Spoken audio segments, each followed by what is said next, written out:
Hey,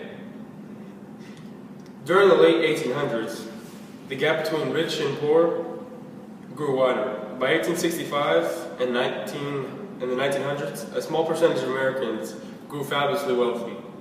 By 1891, according to one estimate, there were 120 Americans who were worth at least 10 million, and that's a lot of money at the time.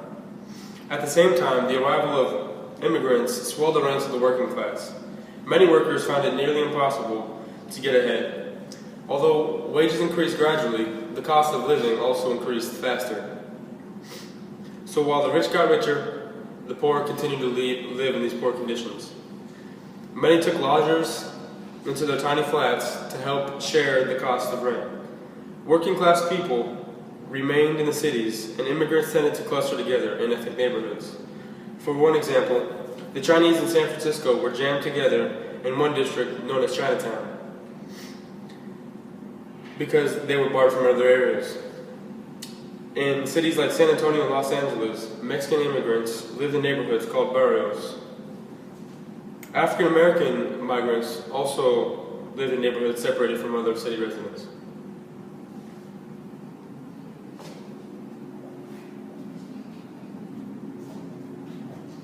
I'm here with the Irish immigrant, and he's going to tell us more about how it's like to work in America. So, how are living conditions in America? Living conditions aren't very good. They're worse than Ireland. Right now, I live with a family of 4 in an apartment, and they rent out a room to me because they can't afford the apartment for themselves. So, why do you continue working through such bad conditions?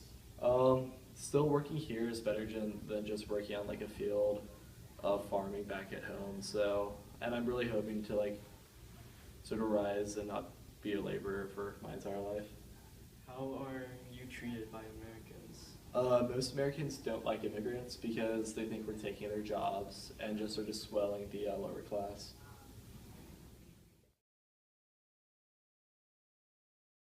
The upper and middle class benefited from the Industrial Revolution while the working class suffered greatly. The lower class worked long days with many hours, 5 to 7 days a week, and included women and children who got paid less than men.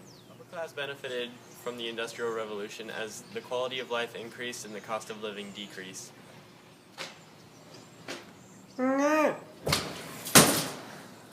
Next, we have national politics. Let's take it out to Wild West for the rest of the story.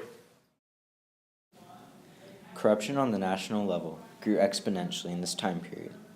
One of the corrupt policies that formed was the power given to state legislators to choose the senators. This was a problem because often the big corporations of the United States influenced the decisions of state legislators. They did so by bribing them and rewarding them with resources in exchange for their favored candidate's position in Senate. After a while, the Senate was now known as the Millionaire Club. It was known as the Millionaire Club because of the fact that almost all of the Senate were millionaires, with very close ties to powerful industries. Another example of political corruption can be seen through the bribery and funding for campaigns. The companies did so in order to have favorable legislation passed. For example, the railroad monopolies gave a lot of stock to members of Congress, who helped pass laws empowering these companies.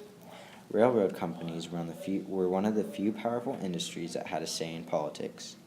Politicians frequently involved themselves in what is now known as patronage. This is the giving of jobs to friends and supporters. The bad part to this action was that soon a lot of jobs were being given to unqualified workers, so the efficiency of jobs went down. However, in 1883, Congress passed the Pendleton Civil Service Reform Act to limit patronage. This act set rules and guidelines for hiring civil employees. Now people needed to be qualified to receive a certain job, and the jobs covered by this test were specified by the president. Now the jobs are based on merit.